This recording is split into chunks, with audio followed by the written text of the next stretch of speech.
Salam TV, the solution for humanity. আসসালামু আলাইকুম ওয়া রাহমাতুল্লাহি ওয়া বারাকাতুহু। আলহামদুলিল্লাহ ওয়াসসালাতু ওয়াসসালামু আলা রাসূলিল্লাহ ওয়া আলা আলিহি ওয়া সাহবিহি ওয়া মান ওয়ালা, আম্মা বাদ।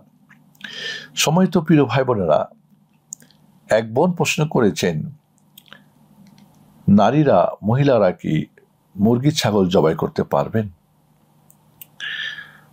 আলহামদুলিল্লাহ, ইসলাম নারী পুরুষকে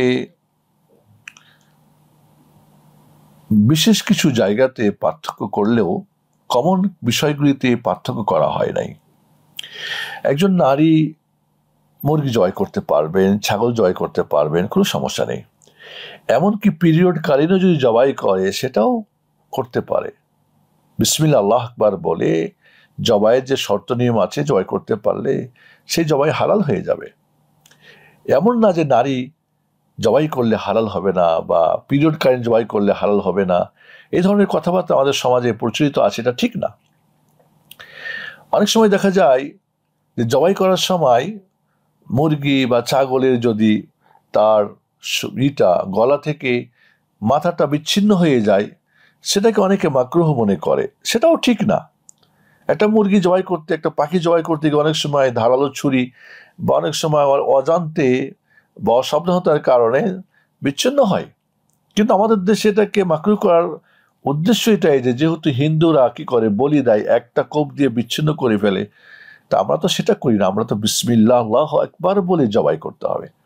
আর এজন্যে যদি বিচ্ছিন্ন হয়ে যায় মাথা তার ধর থেকে বা তার শরীর থেকে, গলা থেকে, এটা মাকরুহ হওয়ার কোনো প্রশ্ন ওঠে না। বিসমিল্লাহ আল্লাহু আকবার বলে জবাই করে সেটা হালাল হয়ে যাবে।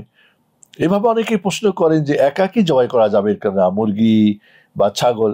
আল্লাহ নবী আলাইহিস সালাতু ওয়াস সালাম একাই একটা দুম্বার ঘাড়ের মধ্যে পা দিয়ে চেপে ধরে তিনি একাই জবাই করেছেন। কাজে মুরগি বা ছাগল যদি একাকি জবাই করে সেটাও জায়েজ হবে, কোনো সমস্যা নেই। এই ধরনের বিষয়গুলি আমরা দ্বিধাদ্বন্দ্বে ভুগি। আসলে এগুলি শরীয়তে খুবই আমাদের জন্য উদার রাখা হয়েছে, সহজ করে রাখা হয়েছে। অতএব কোনো নারী জবাই করলে সে জবাই বিশুদ্ধ মানে হালাল হবে, পিরিয়ড কালীন করলেও হবে, একাকি জবাই করলেও হবে, বিচ্ছিন্ন যদি হয়ে যায় মাথা ধর থেকে সেটাও হালাল হবে।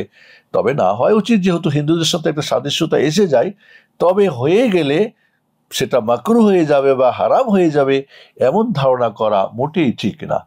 আশা করি শরীয়তের ব্যাপারগুলি আমরা জেনে বুঝে কথা বলবো। সামাজিক প্রচলিত কথা বা কিছু মোল্লা মুন্সির ফতোয়া নিয়ে আমরা যেন দ্বিধাদ্বন্দ্বে না ভোগি। আল্লাহ আমাদেরকে সঠিক জানার, বুঝার এবং আমল করার তৌফিক দান করুন। আসসালামু আলাইকুম ওয়া রাহমাতুল্লাহি ওয়া বারাকাতুহু।